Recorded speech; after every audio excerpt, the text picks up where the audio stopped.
tere tulemast tagasi, täna ma räägin siis kaksikute tähemärgist. Ma kavatsen järgnevate nädalate jooksul läbi teha ka kõik alles jäänud 9 märki, nii et jätkame kaksikutega. Enne kui ma alustan, ma lihtsalt tahan ära mainida, et kui sul on kunagi öeldud, et sa oled kaksikud või vähk või hambur või ükskõik milline 12 tähemärgist, siis see on sinu päiksemärk. Aga lisaks sellele on sul veel kuumärk, merkuurimärk, kõik planeedid on erinevas märgis, erinevas positsioonis ja seal on veel palju teisi aspekte, mis sinu iseloomu ja sinu olemust mõjutavad.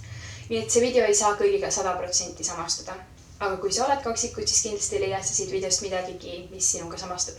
Alustame.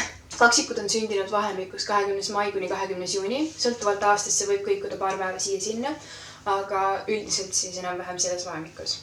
Nad on õhumärk, mis teeb neist siis tugevad intellektid ja tugevad suhtlejad. Ja nende planeet on Merkuur, mis on kommunikatsiooniplaneet. Nii et üleüldiselt on kaksikud 12 märgist kõige suuremad suhtlejad, sotsialiseerujad, kommunikeerijad. Kuna nad suhtlevad palju, siis neil ongi tihti tuttavaid väga paljudest erinevatest kohtadest. Näiteks tuttavad koolist, tuttavad töö juurest, tuttavad trennist, tuttavad sealt, siit, sealt, igalt poolt erinevatest kohtadest. Ja nad liiguvad hästi palju ühest grupist teise gruppi. Ja tänu sellele ongi keeruline jääda kaksikute ellu püsima väga kauaks. Nad vahetavad inimesi enda ümber väga palju ja väga tihti. Ühtlasi nad on hästi püsimatud. Kui sa istud nendega samas ruumis, sa juba märkad seda, nad ei püsi paigal. Kui nad istuvad paigal, juba nende pilk hüppab nagu kontrollimatult ühelt asjalt teisele. Ja nende mõtted hüppavad ühelt mõttelt teisele, nende tegevused, kui midagi teevad, hüppavad ühelt tegevuselt teisele. Kusjuures nad on hästi head mitme asjaga korraga tegemises. Aga nad on väga püsimatud ja nad ei püsi paigal. Nad on hästi julged suhtlejad ja nad ei karda inimesi. Neil ei ole probleemi minna täiesti võõra inimesi juurde temaga rääkima hakata. Nad lihtsalt ei karda inimesi, mis on nende puhul tegelikult minu arust väga hea omadus. Seoses sellega, et nad nii palju suhtlevad, nad võivad väga palju sattuda olukordadesse, kus nad räägivad kedagi taga ja muutuvad siukseks kahepalgeliseks nii-öelda. Ühtlasi seoses suhtlemise ja sotsialiseerumisega nad on väga korralikud pidutsejad, absoluutselt igas mõttes. Ja nad võivad alustada päris noorest vanusest ja nad võivad sellega välja minna nagu päris kõrge vanuseni, ses suhtes, et nad võivad terve elu pidutseda mingil määral. Ühtlasi kaksikute kehaosa on kopsud ja seoses sellega neil on suurem potentsiaal hakata suitsetama kui teistel märkidel. Kui ma mõtlen kaksikute peale enda elus, siis ma võin julgelt öelda, et 90% nendest kas suitsetavad või on suitsetanud mingil hetkel. Ja ma ütlesin, et nad võivad pidutseda kõrge jääni, seoses sellega nad püsivad tegelikult ka väga kaua nooruslikud. Mitte ainult välimuse poolest, vaid ka nii-öelda mindseti ja iseloomu poolest. Ja nad tihti käivad väga nooruslikult riides või neil on väga hea stiil või nende puhul on midagi, mis teeb neid nooremaks.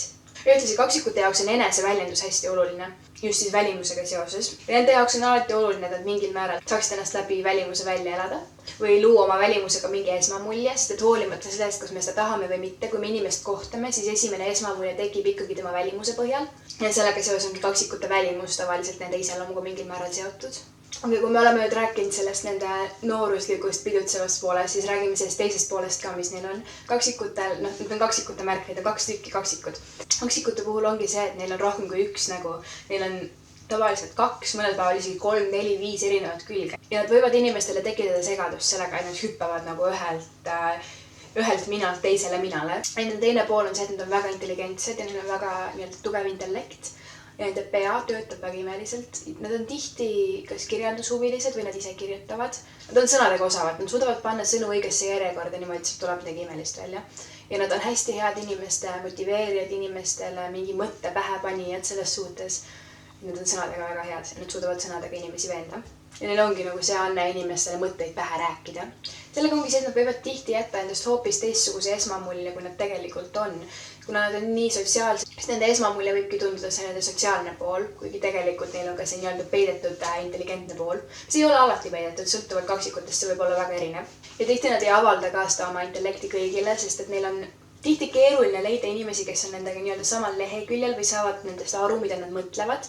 Nad küll avaldavad oma mõtteid päris palju, aga nad kogu aeg mõtlevad erinevaid asju, aga nad tihti ei lase neid kõige sügavamaid mõtteid endast välja tänu sellele. Nendes ongi tihti peidus palju rohkem, kui nad tegelikult välja näitavad. Kaksikud võivad hästi kergesti muutuda ka hästi toksiliseks ja hästi manipuleerivaks. See ongi see nende üks nii-öelda peidetud pooltest. Kuna nad oskavad sõnadega hästi ümber käia, siis oskavad ka inimesi sõnadega väga kergesti mõjutada ja kuna nad teavad, et nad saavad sellega hästi hakkama, siis nad võivad hakata seda nii-öelda halvasti ära kasutama. Niisiis, kuna nende kehaosa on kopsud ja käed, siis kopsudest ma rääkisin ka kätega. Neil on tihti annet teha asju kätega, kas siis mingid käsitööd, joonistamine, puutöö, ükskõik mida sa teed kätega. Ja mul on tunne, et võib-olla see ei käi ilmtingimata just päiksemärgi kaksikute kohta, võib-olla see käib just kas siis kuumärgi kaksikute või Veenuse märgi kaksikute kohta.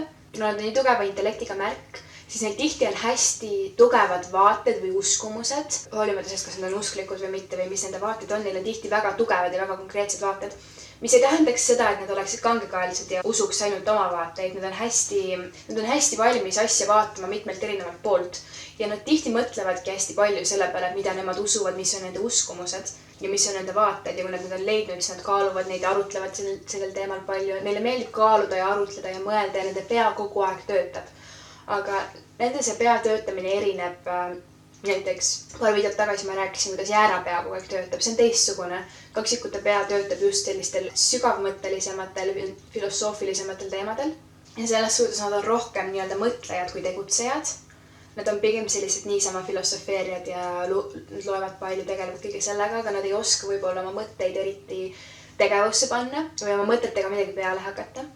Ühtlasi kaksikutega on hästi palju tegelikult seda, et nooremas vanuses nad on konkreetselt väga lollid või ma ei oska seda nagu paremini sõnadesse panna. Nad tõenäoliselt elavad läbi väga raske puberteedi ja nad ei oska nooremas eas käituda, ma ei oska seda paremini öelda.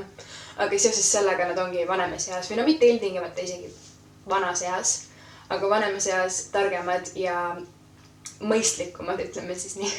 Üks asi kaksikute puhul on see, et minu arust kaksikuid ei saa usaldada saladustega, kuna nad suhtlevad nii palju ja nad ei ole kohati usaldusväärsed.